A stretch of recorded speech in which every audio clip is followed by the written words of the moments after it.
3월의 마지막 주 3월 27일 월요일 하나님의 말씀을 나누는 굿모닝 말씀 산책 시간에 오신 여러분들 진심으로 환영하고 예수님의 이름으로 축복합니다. 오늘 함께 나누실 하나님의 말씀은 사무엘상 28장 15절에서 25절 말씀입니다. 사무엘상 28장 15절에서 25절 말씀 제가 대신하여 봉독해 올리겠습니다.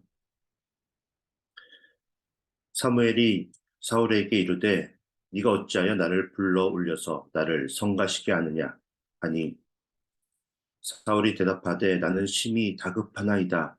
블레셋 사람들은 나를 향하여 군대를 일으켰고 하나님은 나를 떠나서 다시는 선지자로도 꿈으로도 내게 대답하지 아니하시기로 내가 행한 일을 알아보려고 당신을 불러 올렸나이다 하더라.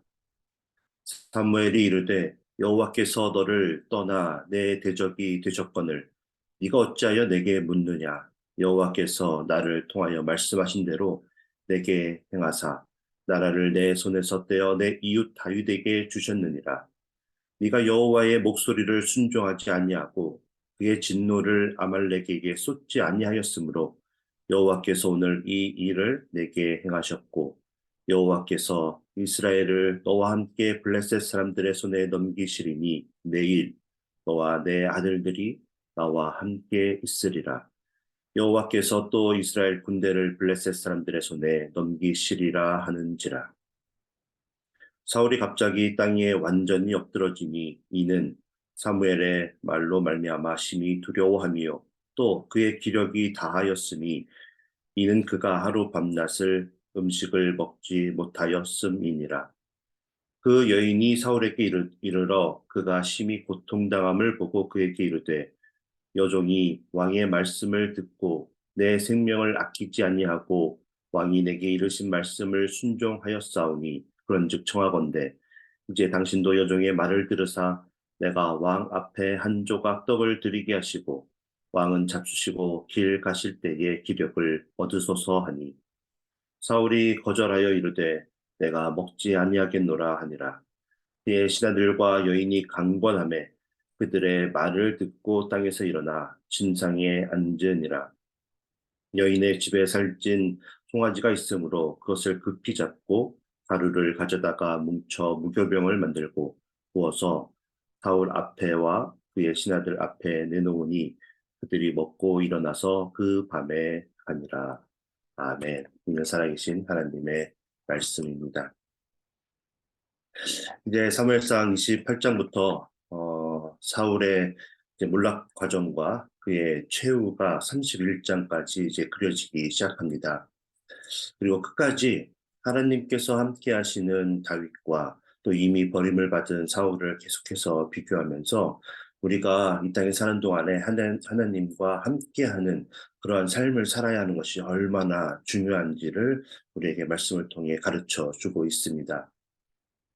이제 사울이 죽음을 맞이하게 될 그 길보아 전투가 이제 막 시작하는 순간입니다.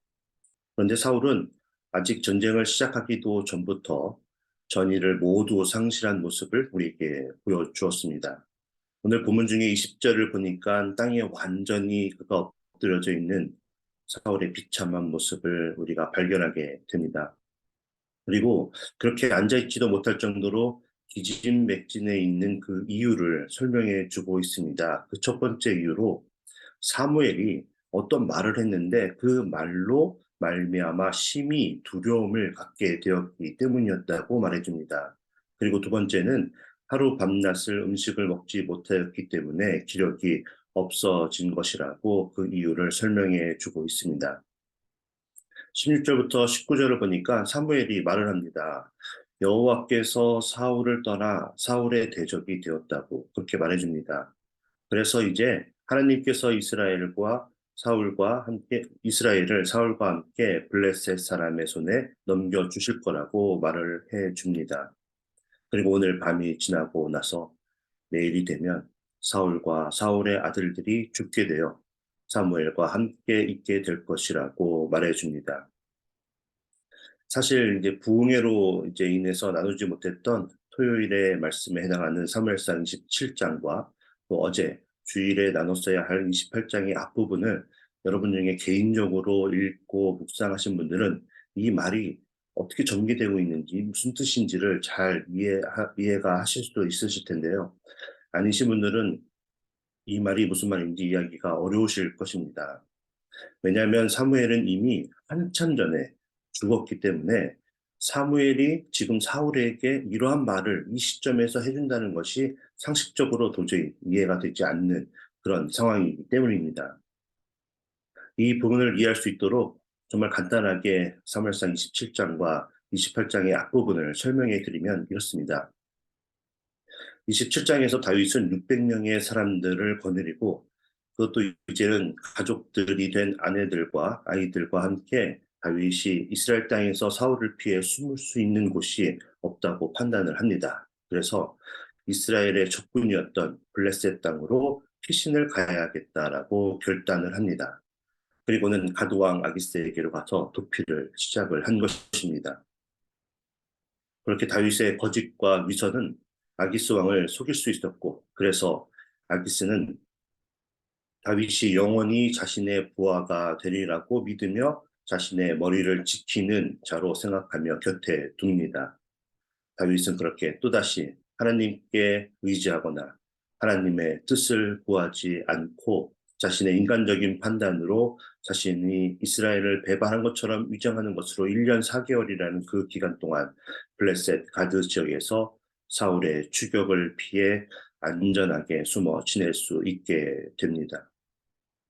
그러나 그렇게 일시적인 평안을 위해서 하나님 대신 이방의 왕을 의지한 그 대가로 이제 사무엘상 28장 1절을 보면 우리가 알 수 있듯이 다윗은 자신의 거짓된 그 위장을 들키지 않기 위해서 어쩔 수 없이 동족 이스라엘을 죽이려고 전쟁을 준비하는 블레셋 진영 가운데에 이제 곧 이스라엘의 왕이 될 자로서 어쩔 수 없이 그 한가운데 서 있게 되는 그런 위기에 휘말리게 됩니다. 참전을 할 수도 없고 참전을 안 할 수도 없는 그런 곤란한 상황에 그가 빠지게 된 것이죠. 여러분, 우리는 항상 명심해야 합니다. 우리의 꾀와 거짓이 그리고 위선이 다른 사람을 속일 수 있고 그래서 평안 가운데 안식을 취할 수 있을지 모르지만 하나님을 속일 수 없다는 사실을 우리는 항상 명심해야 합니다.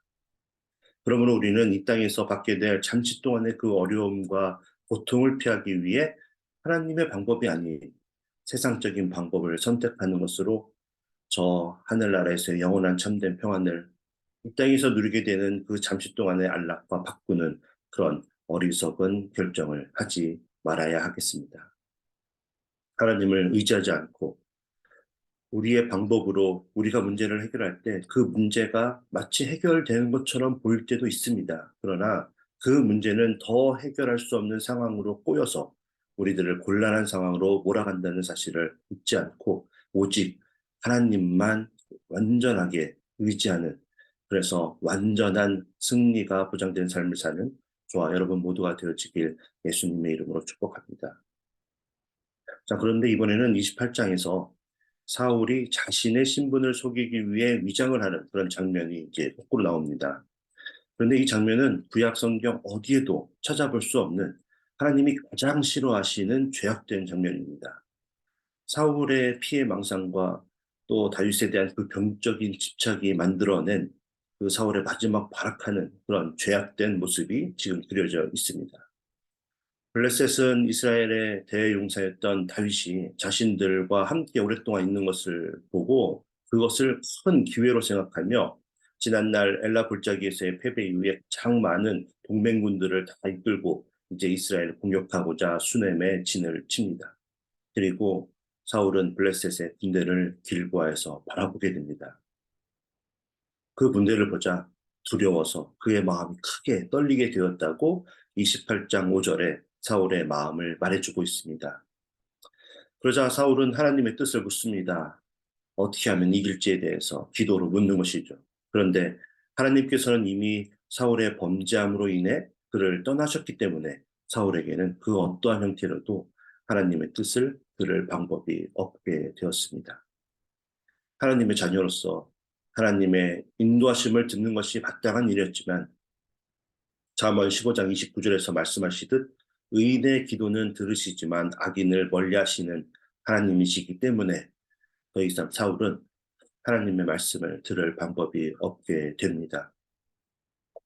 28장 6절에서는 사울이 하나님의 뜻을 듣기 위해서 당시 구약 시대에 하나님의 뜻을 묻는 꿈을 꾸거나 우림과 또 선지자의 응답을 기다립니다.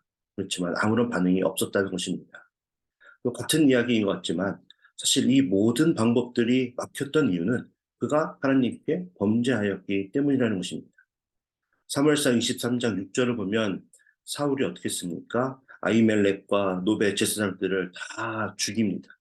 그렇게 죽임을 당한 이후에 아히멜렉의 아들 아비아달이 우림과 둠밈이 달려있던 진짜 에봇을 가지고 다윗에게 이제 피신을 하는 그런 장면이 기록되어 있습니다. 그때 그 에봇을 가지고 다윗에게 갔기 때문에 지금 사울에게는 진짜 에봇이 있었던 것이 아니었다라는 것입니다. 선지자도 마찬가지입니다. 이미 사무엘 선지자는 25장 1절에서 죽음을 맞이했다고 기록이 되어 있고 22장 5절에서도 선지자 갓이 있는데 그가 다윗에게 유다 땅으로 이제 피신을 하라고 하나님의 뜻을 전했던 것으로 보아서 사울 왕에게 하나님의 뜻을 전달해 줄 만한 진정한 선지자가 없어 보입니다. 하나님께 순종하지 않는 사울의 곁에 진정한 선지자가 계속해서 남아있는 것이 불가능했을 것입니다. 또 당연히 사울을 버린 하나님께서 꿈을 통해서 응답을 하지 않았을 것이고요. 그래서 사울은 지금 너무너무 답답합니다. 이제 정말로 죽을 수도 있고 실제로 그 다음날 사울이 죽게 됩니다. 그런 절체절명의 위기에 있는데 하나님께서 아무리 기도를 해도 살 방도를 알려주지 않으시니 사울의 그 두려움은 이제 더 커지고 그 상태가 정말 심각한 상황에 놓이게 됩니다. 자, 그러면 이제 사울이 무엇을 해야 하는 것일까요? 현실적인 문제를 해결할 수 있는 방법이 이제 자신에게는 전혀 없다는 것을 깨달았습니다. 그러면 이제 현실의 문제에 집착하고 있는 자신을 좀 내려놔야 했습니다. 근본적으로 하나님께서 왜 자신의 기도를 응답하지 않는지를 깊게 생각해 보았어야 했다는 것입니다. 이미 결말을 알고 있는 우리들은 이제 늦은 것이 아니냐고 말을 할 수 있습니다. 그러나 자비와 용서의 하나님께서는 천년이 하루가 천년 같고 천년이 하루 같다는 사실을 잊지 말아야 한다고 베드로후서 3장 8절에서 10절을 통해 말씀해 주고 있습니다. 이게 무슨 말씀입니까? 주님의 심판의 날이 어떤 이들은 더디게 온다고 생각할 수도 있지만 주님께서는 우리를 위해서 오래 참으시고 아무도 멸망당하지 않고 회개하기에 이르기를 원하시므로 천년의 시간을 하루같이 짧다고 생각하시며 인내하고 참고 기다려 주신다라는 것입니다. 우리가 회개하기를 말이죠. 우리는 이제 단 하루밖에 살 수 있는 날이 남아있지 않다고 생각하며 사울은 이미 늦었다고 말하지만 하나님께서는 만약 사울이 이 순간 진정한 마음으로 자신의 죄를 회개하고 하나님께 용서를 구했다면 분명히 사울을 용서하시고 새로운 역사를 이루셨을 것입니다. 그러나 사울은 하나님께 불순종하여 아갑 왕을 포로로 잡아오고 살찐 양과 소를 죽이지 않고 끌고 오는 그 죄에 대해서 회개를 하지 않습니다.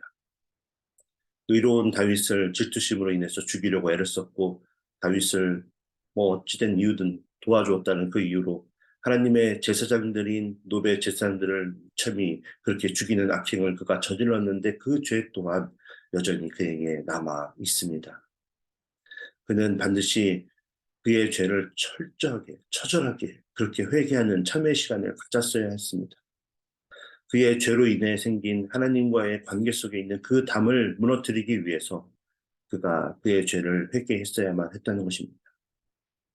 회개가 없이 회복이 이루어지는 일은 일어나지 않습니다.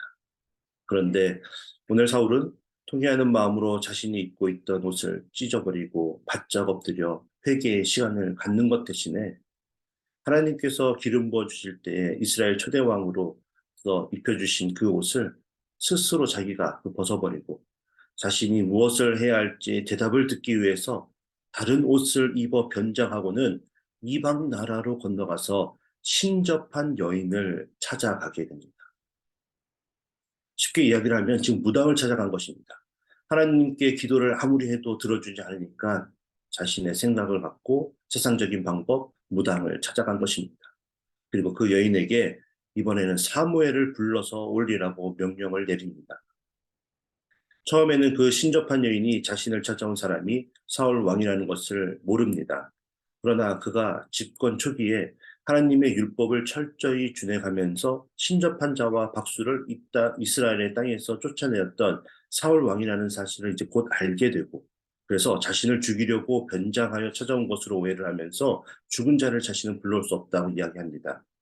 그러자 28장 10절에서 여호와의 뜻을 결국 듣지 못해서 하나님의 뜻을 듣기 위해 신접한 자를 찾아온 사울이 이번에 어떻게 하는지 아십니까? 여호와의 이름으로 맹세를 합니다.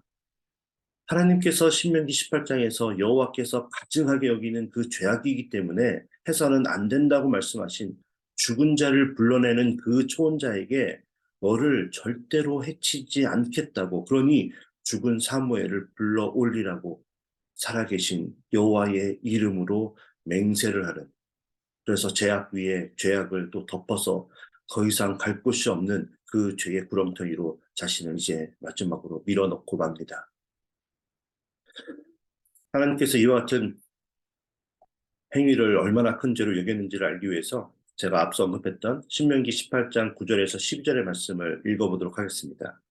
내 하나님 여호와께서 내게 주시는 땅에 들어가거든 너는 그 민족들의 가증한 행위를 본받지 말 것이니 그의 아들이나 딸을 불 가운데로 지나가게 하는 자나 점쟁이나 길흉을 말하는 자나 요술하는 자나 무당이나 진언자나 신접자나 박수나 초혼자를 너의 가운데 용납하지 말라.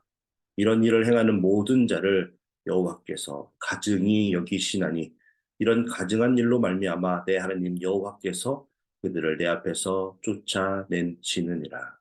아멘. 지금 하나님께 바짝 엎드려서 처절하게 자신의 죄를 놓고 회개를 해야 하는 사울이 자신의 왕의 옷을 스스로 벗어버리고는 자신의 손으로 가증하게 여기며 내쫓았던 그 신접한 여인을 찾아가서 진작에 사무엘을 찾아가서 아니면 올 때까지 기다려서 하나님의 뜻을 구했어야 했던 그가 이제 그 모든 하나님의 은혜의 그 기회를 놓치고는 이제서야 죽은 사무엘을 불러내서 사무엘에게 하나님의 뜻을 구하려고 하는 그런 정말 어처구니 없는 그의 인생의 마지막 영적 패배자의 모습을 우리에게 보여주고 있습니다. 그리고는 신접한 여인이 불러냈다는 그 사무엘이 전하는 말, 오늘의 말씀 28장 17절에서 19절의 말씀을 보면 이스라엘을 사울의 손에서 떼어내 너의 이웃 다윗에게 주실 것이고 순종하지 않음으로 아말렉을 멸절시키지 않았던 죄로 인해 이스라엘을 너와 함께 블레셋 사람들의 손에 넘기실 것이고 그래서 이제 내일 너와 내 아들들이 죽게 될 것이라는 그 이야기를 듣고는 두려워 떨고 먹지 못한 이유로 기력이 없어 이제서야 땅에 엎드려지는 모습을 우리에게 보여줍니다. 그리고 신접한 여인이 준비해준 마지막 만찬을 먹고 이제 죽음을 맞이하러 그 전장으로 돌아가게 됩니다. 일단 말씀을 맺기 전에 여전히 이제 신학자들 사이에서도 논쟁을 하고 있는 명확한 답을 할 수 없는 그 신접한 여인이 불러낸 영혼이 정말 진짜 사무엘인지 아닌지가 이제 궁금하실 텐데요. 사무엘의 영으로 가장된 거짓된 그런 악령이 사울에게 말하고 있다라고 보는 것이 맞습니다. 이것을 뒷받침해 줄 만한 많은 이유들이 있지만 이 논쟁의 결론이 정말로 중요한 문제가 아니기 때문에 한 가지만 말씀을 드리자면 역대상 10장 13절에서 14절을 살펴보면 사울이 죽게 되고 이스라엘이 이새의 아들 다윗에게 넘겨준 이유가 기록이 되어 있는데 사울이 범죄하였기 때문인데 하나님의 말씀을 지키지 아니하고 신접한 자에게 가르치기를 청한 것도 그 이유 중에 하나였다라고 너무나 명확하게 정확하게 명시되어 있습니다. 그렇게 죄악으로 생각한 이 행위에 하나님께서 꿈으로도 우림으로도 또 선지자를 통해서도 사울에게 응답을 하지 않으셨는데 사무엘을 신접한 여인이 부름에 그 하나님께서 나가게 하셔서 사울에게 하나님의 뜻을 전했을 리가 전혀 없다라는 것입니다.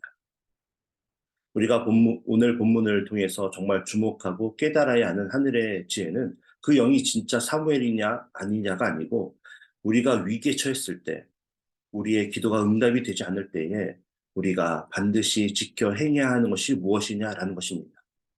먼저 하나님의 응답을 듣지 못하게 하는 하나님과 우리와의 관계 사이에 있는 그 담이 있는지를 우리가 살펴보아야 합니다. 그리고 그 담을 무너뜨리기 위해서 정말 철저하게, 처절하게 회개의 시간을 갖고 하나님과의 관계를 회복을 하는 것이 먼저 이루어져야 한다는 것입니다. 조바심이 나더라도 인간적인 방법, 세속적인 방법, 하나님이 가증하게 여기시는 죄악된 방법으로 문제를 해결하려고 하는 어리석은 모습이 우리들에게 없어야 합니다. 그렇게 어떠한 상황 속에서도 하나님만 의지하며 기도하며 순종함으로 모든 위기 속에서 여전히 우리를 위해 일하시고 우리를 사랑하시고 천년을 하루같이 우리가 돌아오기를 인내하며 기다리고 계시는 하나님을 발견하게 되는, 그래서 회복을 넘어 부흥을 이루는 저와 여러분 모두가 되어지길 예수님의 이름으로 축복합니다. 함께 기도하겠습니다.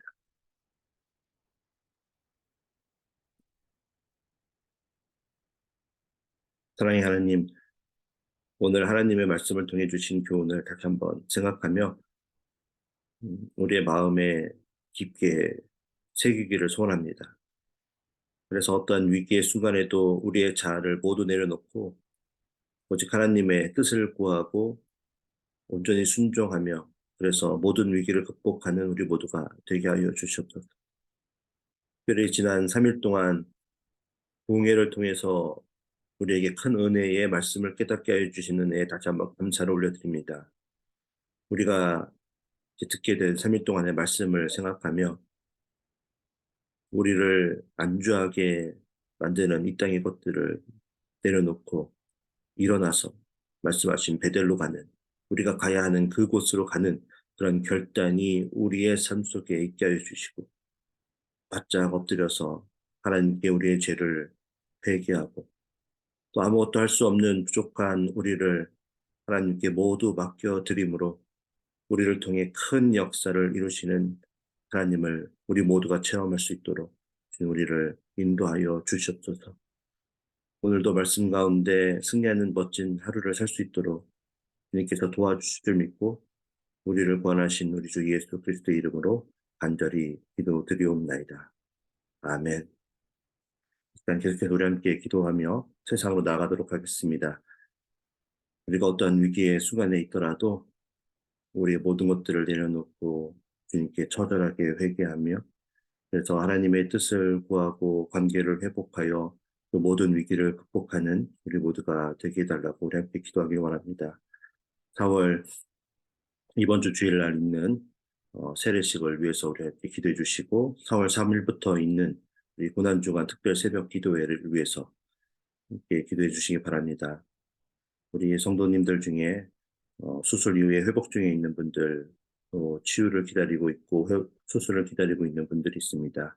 우리 아픔으로 인해 고통받고 있는 우리 성도님들을 위해서 함께 기도해 주시기 바랍니다.